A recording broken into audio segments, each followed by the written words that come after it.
Jesus said to him, Thou hast both seen him, and it is he that talketh with you.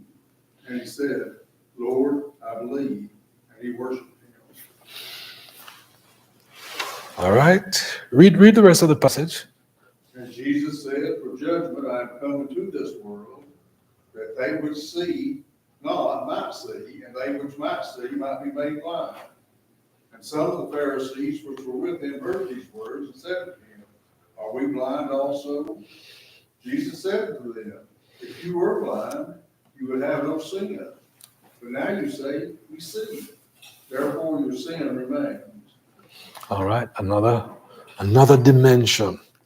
But all right, let's go back to the start and, just kind of go through in a little bit more detail of some of what's happening here.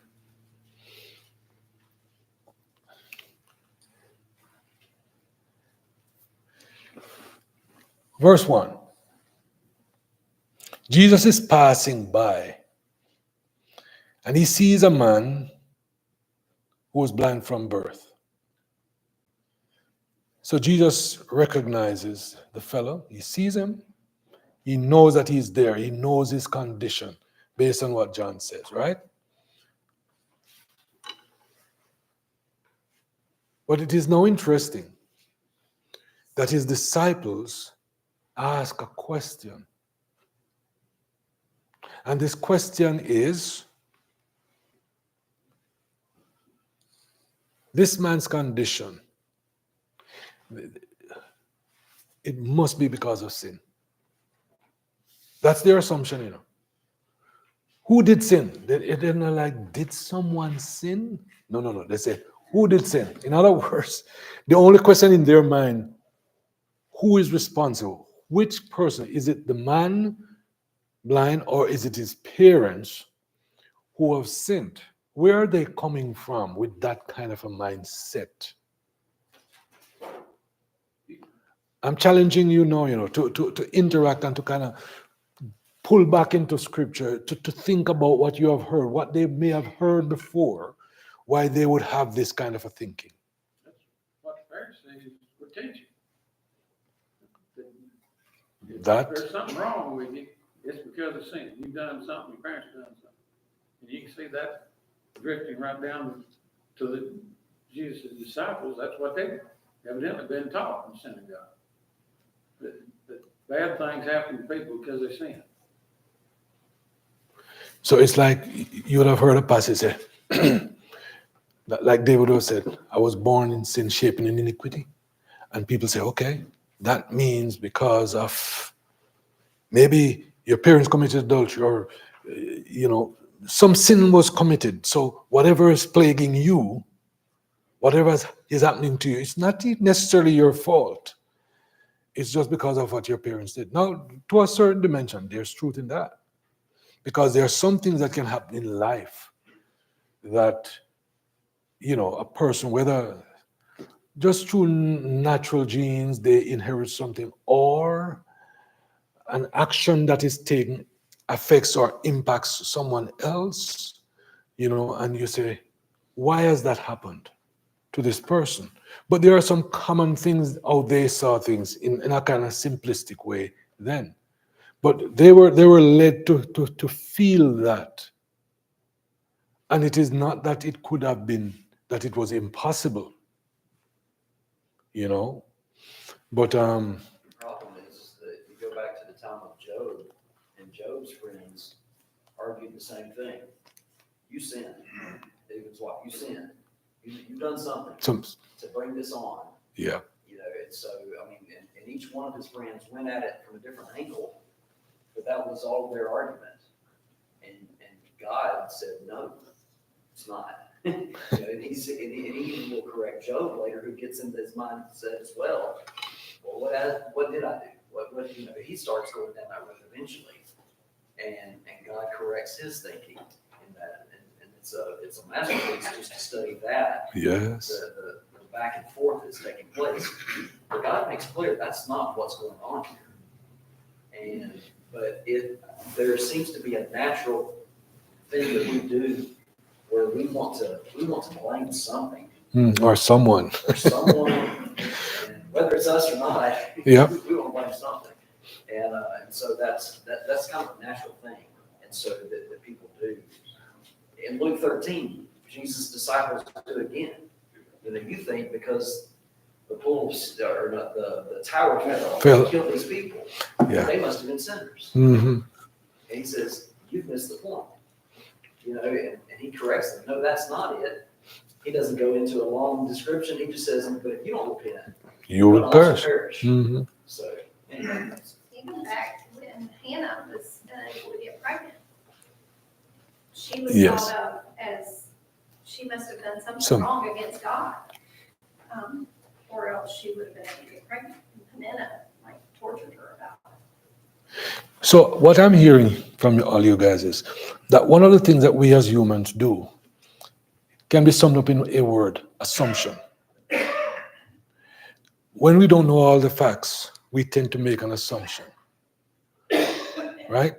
These guys, these disciples, didn't know all the facts, but they were ready to make an assumption that it must be his parents that have sinned or he has sinned. And don't we do that still even today sometimes? And this is what I'm saying. This passage has so many facets of human behavior. Assumptions, judgmental, acting out of ignorance, being biased because of how we were brought up and what we had learned. All of these things are coming into play in this thing here. And Jesus, as he goes along, you're seeing him trying to correct some of these things. So when these guys made this assumption, the next verse, now he is trying to correct their thinking. And sometimes we have to step back and be able to see the forest, not just a tree. Because remember, we live in time and space. And what we see, what we know, is so limited, is so restricted to what God knows. And that is why faith in his word is important. Because he sees a bigger picture. If this earth will stay here for another 1,000,000 years, he has seen all of those 1,000,000 years already. He has known all of the occupants in the next 1,000,000 years already. And that's mind-boggling. But we know we are here in this moment in time, and we think that we could make correct assumptions. And sometimes we see where we would want to overrule God's word to our convenience or to the limitations of our knowledge of what we understand of the world right now.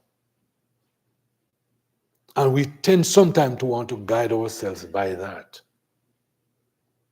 But we have to learn to step back and let God speak his truth. Nowadays, it is fashionable for people to say, speak your truth. Everybody has their truth. So truth has now become such a common thing that everybody has their own. We have compartmentalized it and idolized it in the sense of saying, well, you're saying, yeah, I hear what you're saying, and I'm not going to object to what you're saying.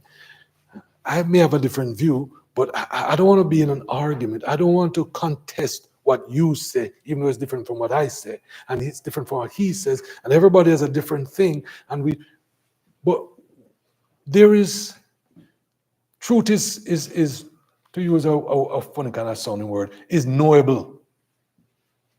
We can know the truth. Jesus says that. And it is in the knowledge of the real truth that we have liberty, we have freedom. So now they are acting off an assumption, but Jesus says, here is the truth of this particular situation. And what does he say? He says, it is not anything that the man has done or his parents have done. And the way the statement is made, Jesus is not trying to say, neither he or his parents have ever sinned. But the result of what has happened to him is not because of a sinful act committed by either of the three, but God has brought him into life that way to later prove his power, to show us his glory. And in case you missed it, the man understood it. Because later on he would say, I don't know much about this fellow, and I'm not no good debater, but I know one thing. In all of the world and in all of my knowledge and all I've ever heard, I've never heard of this happening to anyone else before. Think about that. So what is happening here, no one can say, oh, so that's a regular occurrence. That kind of stuff happens all the time, you know? Maybe today, some skeptics would have said, maybe he was born with cataracts that just progressed, and so he just never had good sight. Some people would be skeptic enough to say that. And some people would say, oh, but you could go to an ophthalmologist, right word? More than the optician. And he sits you down in his chair, and he opens your eyes, and he peels something off, and he gets rid of them cataracts, and voila, now you can see. A few years ago, that happened to me too. I mean, my sight, I wasn't blind, but, I can still see without this. I use it, I can even still read without it. But my sight was improved. And I've known people whose sight had gotten so bad, and it was simply a cataract that needed removing. But something about this particular fellow, and although we are not told his exact age, but he's a grown man. He had been around a while, and his parents says, he's of age. He's old enough to answer for himself. He's not a kid that needs our permission. Let him speak. Let him tell you what his experience is.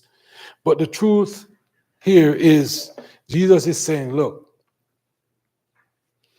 God should be made manifest in him, in this blind man. God's power is here to go to work on him. And it is not just about him. It is about helping the rest of you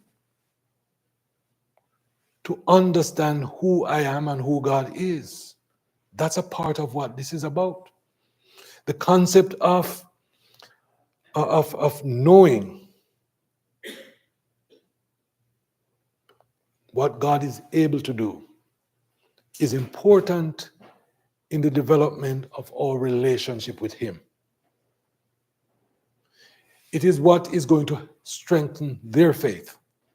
It is what is to strengthen our faith. And so we cannot forget stories like these, because these are our stories. These are things that happen to show us what God is capable of. So when you're in your struggle, you know the one to turn to.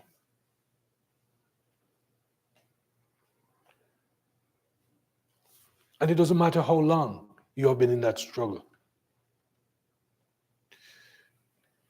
For many years, he had been blind. Didn't know what the sun looked like. Couldn't see a flower. Couldn't see his parents' face. And never had those experiences that you and I, we have had all our lives. And we cherish it, and it is important. But look how much he was missing. But Jesus says, I am here to do certain works. And that's he's expanding now in the next verse. I must work the works of him that sent me. That's something that we must take into consideration. We'll pick up on this next week. Him that sent me. Who sent you, Jesus?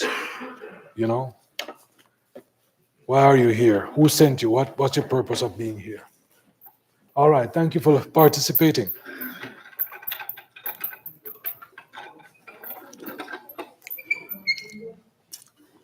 And we're done before they get over here.